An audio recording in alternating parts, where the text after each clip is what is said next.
అందరికీ నమస్కారం అండి. ఇప్పుడు చెప్పబోయే కథ పేరు న్యాయమైన కోరిక. ఈ కథని రచించిన వారు సత్యనారాయణ గారు. ఇక కథలోకి వెళ్ళిపోతే, అదొక ప్రభుత్వ కార్యాలయం. అక్కడ పనిచేస్తున్న వారందరూ ఆ రోజు చాలా హడావుడి పడుతున్నారు.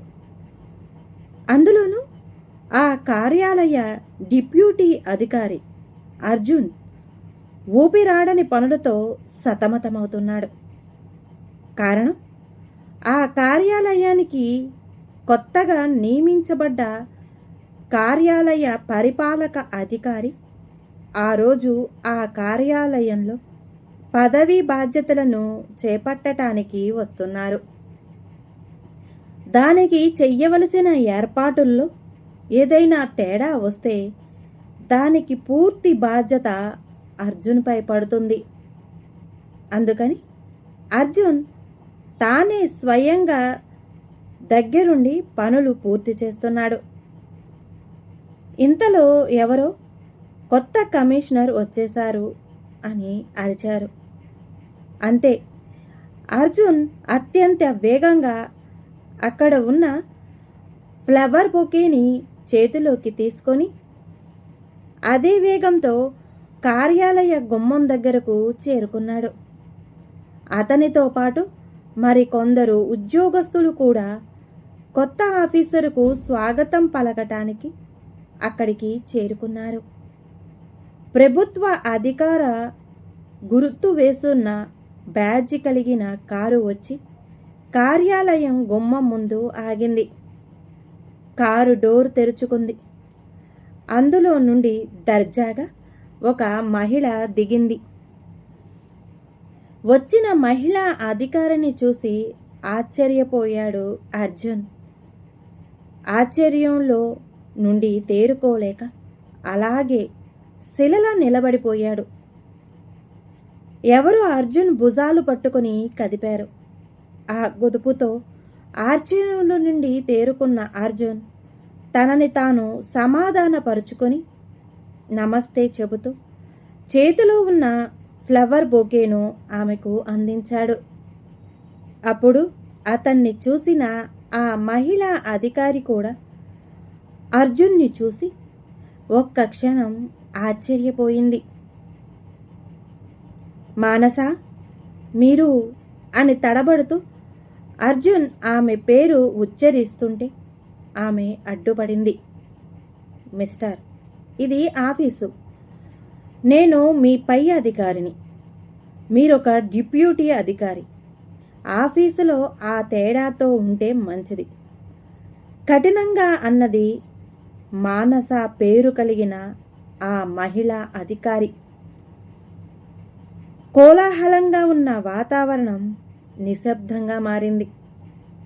మానస కార్యాలయంలోకి వెళ్ళింది. ఆమెతో పాటు మరో 4 అధికారులు తోడుగా వెళ్ళి ఆమెకు ఆమె గది చూపించి తిరిగి వచ్చారు. మానస అన్న మాటలతో షాక్ తిన్న అర్జున్ మౌనంగా కార్యాలయం గుమ్మం దగ్గరే నిలబడిపోయాడు. గదిలో తన కుర్చీలో కూర్చున్న మానస టేబుల్ మీదున్న మంచినీళ్ళు గ్లాసు అందుకొని ఆ గ్లాసుడు నీళ్లను ఒక్క గుటకలో తాగేసింది. అయినా ఆమె గుండె కొట్టుకుంటున్న వేగం తగ్గలేదు. అర్జున్ అక్కడ కనపడతాడని ఊహించని మానస కుర్చీలో వెనక్కి వాలి కొంచెం రిలాక్స్ అవ్వాలనుకుంది. కానీ ఆమె మనసు ఆమెను గతంలోకి తీసుకువెళ్ళింది. ఒక మధ్యతరగతి కుటుంబంలోని 4 ఆడపిల్లల్లో పెద్దది మానస. ఆమె తండ్రి రాజారావుకు గవర్నమెంట్ ఉద్యోగం. మొదటి 2 కూతుర్లను డిగ్రీ చదివించటానికి నానా యాతన పడ్డాడు రాజారావు. చివరి 2 కూతుళ్లను చదివించడానికి కష్టపడుతున్నాడు. ఈలోపు పెద్ద కూతుర్లిద్దరూ పెళ్ళిడికొచ్చారు.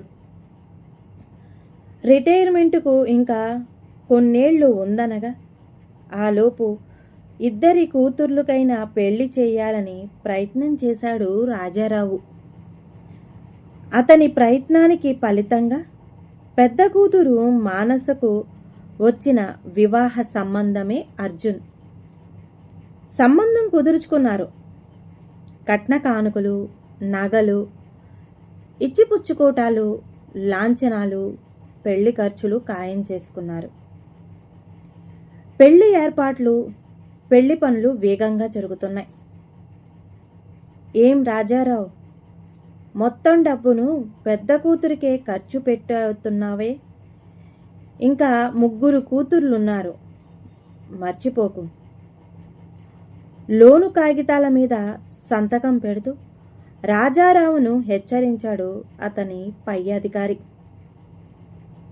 ఉద్యోగంలో ఉన్నప్పుడే ఇద్దరి కూతుర్లకు పెళ్లి చేసేస్తే రిటైర్మెంట్ తర్వాత వచ్చే డబ్బుతో మిగిలిన ఇద్దరికి చేయొచ్చు. భయం లేని నవ్వుతో సమాధానమిచ్చాడు రాజారావు. నువ్వు కష్టపడి సంపాదించే డబ్బంతా నీ కూతుర్లు పెళ్ళిళ్ళకే ఖర్చు పెట్టేస్తే చివరి రోజుల్లో నీ జీవితం ప్రశ్నార్థకం అవుతుంది. ఎందుకు అవుతుంది సార్? మన బాధ్యతలను మనం నెరవేరిస్తే చివరి రోజుల్లో మనల్ని చూసుకోవడానికి ఆ పైవాడు మనకి ఎవరో ఒకరి రూపంలో సహాయం అందిస్తాడు సార్. నీ ధైర్యాన్ని మెచ్చుకుంటున్నాను రాజారావు. 4 ఆడపిల్లల తండ్రివైన నువ్వు ఏనాడు ఒక మగపిల్లాడు లేడేనని బాధపడటం నేను చూడలేదు. ఎందుకు బాధపడాలి సార్?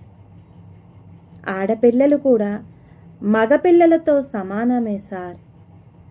కన్న తల్లిదండ్రులమైన మనమే వాళ్ళల్లో భేదాలు చూస్తే ఇక సంఘం వాళ్ళని మరింత భేదంతో చూస్తుంది సార్. ఎంత బాగా చెప్పావు రాజారావు. చివరిదాకా నువ్వు ఇదే ఆనందంతో ఉండాలని నిన్ను విష్ చేస్తున్నాను. ఇదిగో నీ అప్రూవ్డ్ లోను కాగితం. తీసుకెళ్ళి అకౌంట్ సెక్షన్లో ఇచ్చాయి. 2-3 రోజుల్లో వాళ్ళు నీకు చెక్ ఇస్తారు అంటూ రాజారావు ఒక వోచర్ అందించాడు రాజారావుపై అధికారి. థ్యాంక్ యూ సార్ అంటూ ఆ వోచర్ని తీసుకొని తన సీటు దగ్గరకు వెళ్ళాడు రాజారావు. కానీ విధి చేతుల్లో చిక్కుకొని చిన్నాభిన్నం అవుతాడని రాజారావు కొంచెం కూడా అనుకోలేదు.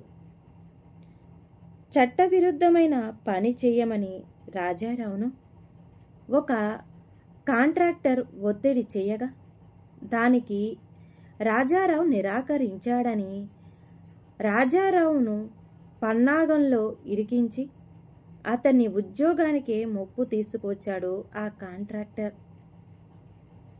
ఫిర్యాదు కాగితాలు తీసుకుంటున్నప్పుడు రంగు పూసిన డబ్బు కాగితాలను ఆ ఫిర్యాదు కాగితాల మధ్యలో పెట్టి రాజారావును లంచగొండిగా చిత్రీకరించి పట్టించాడు. ఆ అవమానాన్ని భరించలేని రాజారావు తనని తానే శిక్షించుకొని దేవుడిని నిలదీయడానికి స్వర్గానికి వెళ్ళాడు. రాజారావు లేని లోటును పూర్తి చేయలేక ఆ కుటుంబం విలవిలలాడిపోయింది. ఆ సమయంలో అర్జున్ తల్లి పిడుగులాంటి వార్తను వాళ్ళ నెత్తిన పడేసింది. ఇంటికి ఒక ఆడపిల్ల వచ్చేటప్పుడు లక్ష్మీదేవి వచ్చినట్లు ఉండాలి, కానీ ఇంటికి రాకుండానే అశుభం జరిగిపోయింది. ఇప్పుడు నా కొడుకు మీ కూతుర్ని పెళ్లి చేసుకుంటే మీ కుటుంబంలోని అన్ని బాధ్యతలను వాడే మొయ్యాలి. కాబట్టి మీరు వేరే వరుణ్ణి చూసుకోవడం మంచిది అని చెప్పి వెళ్ళిపోయింది. ఆమె మాటలు విన్న మానస నిరుత్సాహపడలేదు, ధైర్యము కోల్పోలేదు. అప్పటికే కన్నీరు ఇంకిపోయి మనసు రాయిలాగా అయిపోయిన మానస హృదయానికి అర్జున్ తల్లి మాటలు ఊరట కల్పించాయి. ఇంటికి పెద్ద కూతురునైన నేను తండ్రి స్థానం వహించి కుటుంబ బాధ్యతలు పూర్తి చేయాలి. ఇప్పుడు పెళ్లి చేసుకుంటే ఆ బాధ్యతలను నెరవేర్చడానికి తన భర్త ఒప్పుకుంటాడో లేదో అని సతమతమత పడుతున్న మానసకు అర్జున్ తల్లి మాటలు బలం చేకూర్చినాయి. తండ్రి లేని లోటును తీర్చటానికి ఇక నాకు ఏ అడ్డము లేదు అని సంతోషపడింది ఆమె. అదే ఆమె లక్ష్యంగా కూడా మారింది. లక్ష్యాలను స్ఫూర్తినిస్తాయి, చక్కని దారి చూపుతాయి.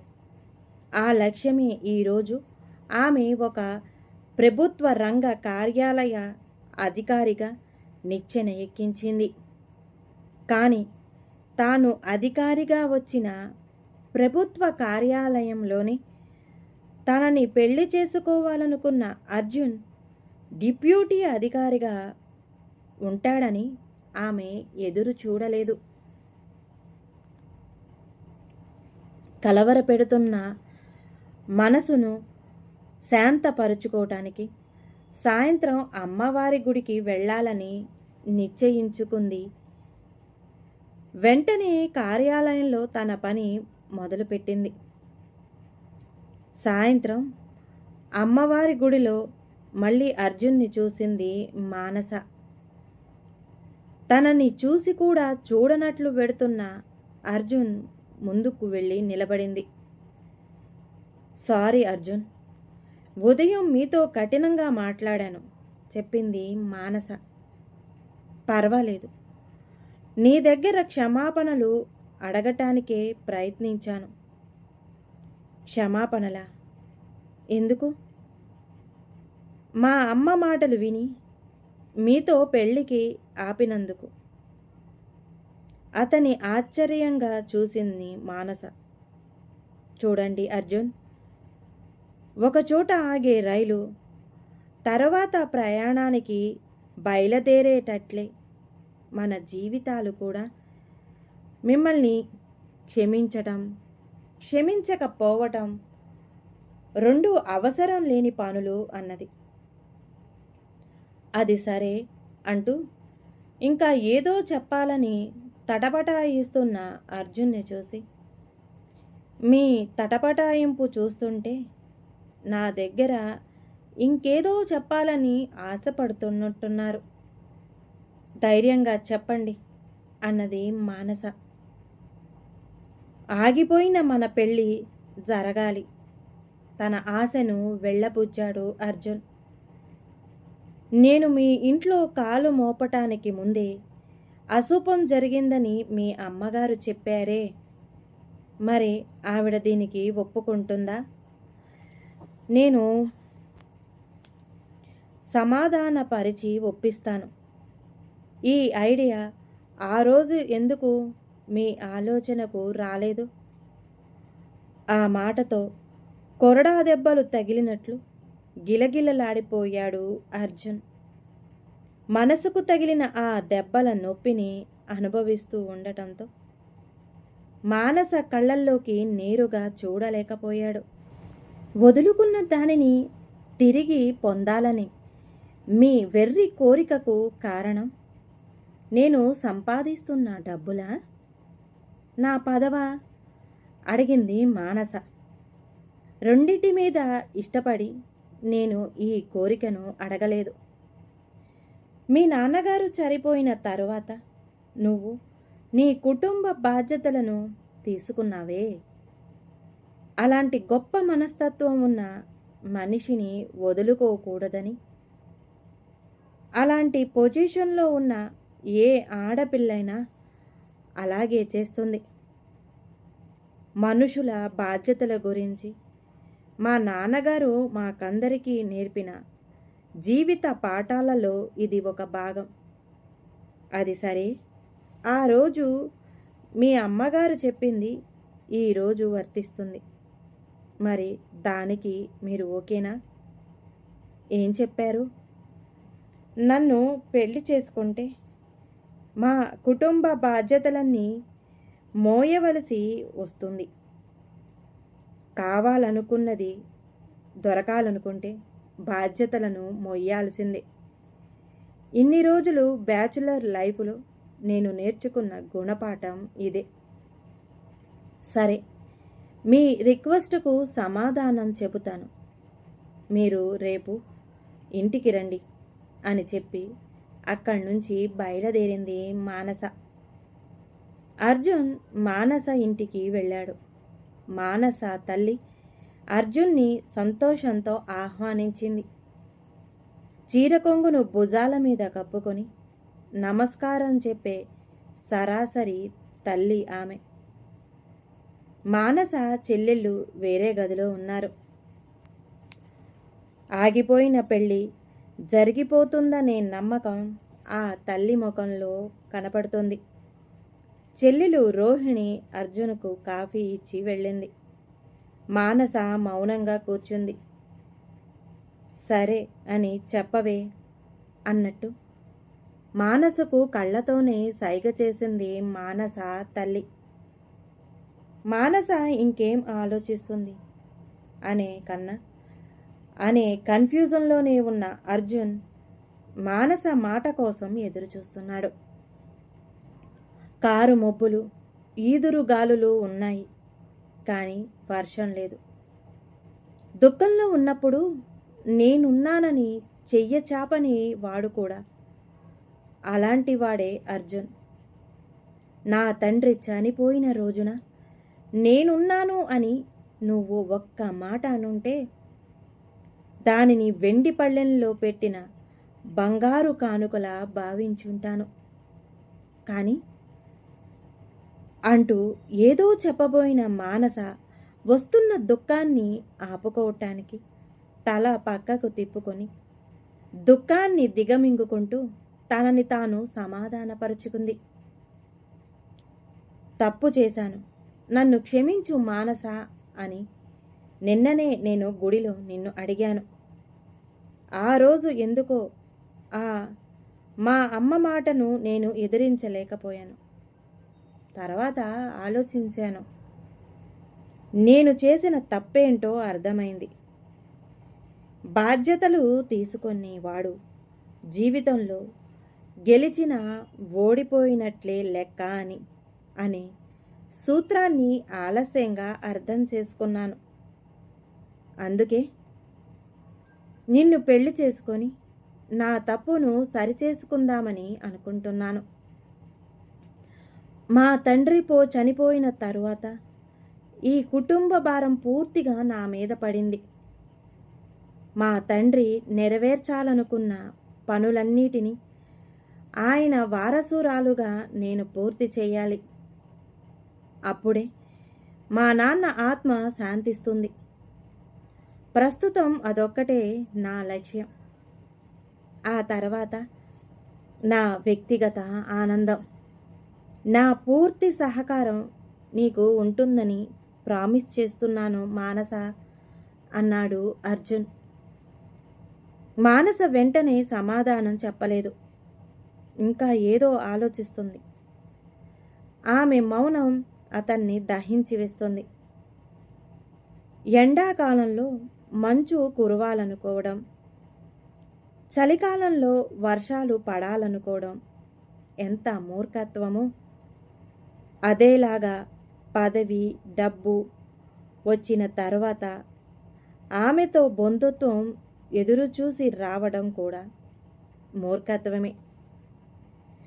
బంధుత్వం కోసం ఎదురుచూసి వచ్చిన అర్జునుకు మానస చెప్పే సమాధానం ఏమిటి?